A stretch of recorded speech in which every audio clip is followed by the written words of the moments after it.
తెలంగాణ ప్రభుత్వం కొత్త విప్లను ప్రకటించింది. తెలంగాణ అసెంబ్లీలో కొత్త విప్ల నియామకానికి సంబంధించి రేవంత్ రెడ్డి ప్రభుత్వం శ్రీకారం చుట్టింది.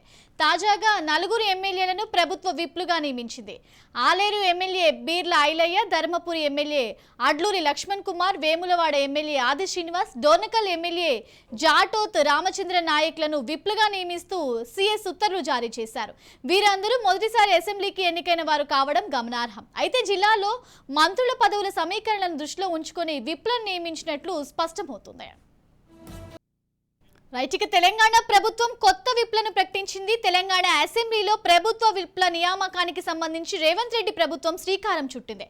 తాజాగా 4 ఎమ్మెల్యేలను ప్రభుత్వ విప్లుగా నియమించింది. Aleru MLA Beerla Ilaiah, Dharmapuri MLA Adluri Laxman Kumar, Vemulawada MLA Aadi Srinivas, Dornakal MLA Jatoth Ramachandra నాయక్లను విప్లుగా నియమిస్తూ సీఎస్ ఉత్తర్వులు జారీ చేసింది. రైట్, ఇదే అంశానికి సంబంధించి మరింత సమాచారం మా ప్రతినిధి విక్రాంత్ అందిస్తారు. విక్రాంత్, చెప్పండి, తెలంగాణ ప్రభుత్వం కొత్త విప్లను ఎన్నిక చేసిన తెలుస్తుంది. దీనికి సంబంధించి అప్డేట్స్ ఏ విధంగా ఉన్నాయి?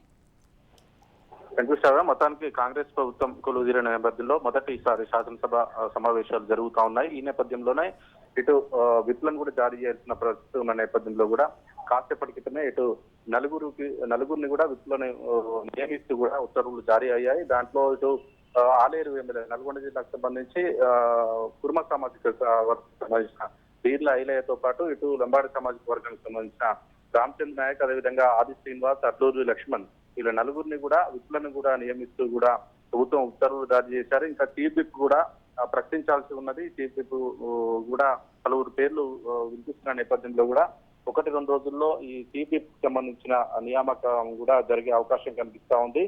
దీనికి సంబంధించి ఇప్పటికే మంత్రివర్గంలో చోటు రానటువంటి వాళ్ళు కూడా దీనికి విప్పులు, అదేవిధంగా చీఫ్ విప్ కోసం మాత్రం ప్రయత్నిస్తా ఉన్నారు. దీనికి సంబంధించి ఇటు గొల్ల సామాజిక వర్గం నుంచి కూడా బీర్ల ఐలయ్య, ఇటు ఆలేరు నియోజకవర్గానికి సంబంధించిన ఎమ్మెల్యే తనకు మంత్రి పదవి కావాలనేది కూడా మొదటి నుంచి అడుగుతున్న నేపథ్యంలో కూడా ఇప్పటికే నల్గొండ జిల్లాకు సంబంధించి కూడా కోమటిరెడ్డి వెంకరెడ్డి, ఉత్తమ్ కుమార్ రెడ్డి ఇద్దరు మంత్రివర్గంలో ఉన్న నేపథ్యం ఉంది. అవసరమైతే ఇటు దేవరకొండకు సంబంధించి కూడా బాలు నాయక్ ఆ సామాజిక వర్గం నుంచి కూడా సీనియర్ అయిన నేపథ్యంలో కూడా తనకు మంత్రి పదవి వస్తుందనే ఒక అవకాశం ఉన్న నేపథ్యంలో కూడా ఇటు గొల్ల సామాజిక వర్గానికి సంబంధించిన ఆలేరు బీర్ల ఐలయ్యని ఒకవేళ మంత్రివర్గం తీసుకుంటే 4 మంత్రివర్గంలో అవకాశం ఉంటుంది నల్గొండ జిల్లాకు సంబంధించి.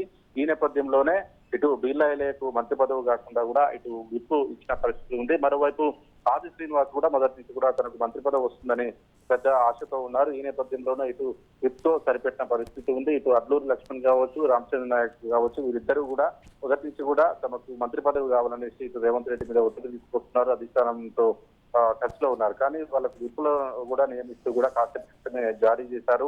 వాళ్ళు కూడా ఇటు అసెంబ్లీ సమావేశాలు ఉన్న నేపథ్యంలో కూడా అసెంబ్లీకి వచ్చిన సందర్భం ఉంది. వారు కూడా ఈ విప్పులుగా వాళ్ళ పేర్లు ప్రకటించడంతో కూడా వాళ్ళంతా కూడా సంతోషంగా ఉన్నారు. మరోవైపు ఇటు చీఫ్ విప్ పదవికి మాత్రం కొంతమంది పోటీ పడతా ఉన్నారు. అది కూడా 1-2 రోజుల్లో కూడా చీఫ్ విప్ సంబంధించిన ఉత్తర్వులు కూడా వచ్చే అవకాశం మాత్రం కనిపిస్తా ఉంది. Right, thank you Vikrant.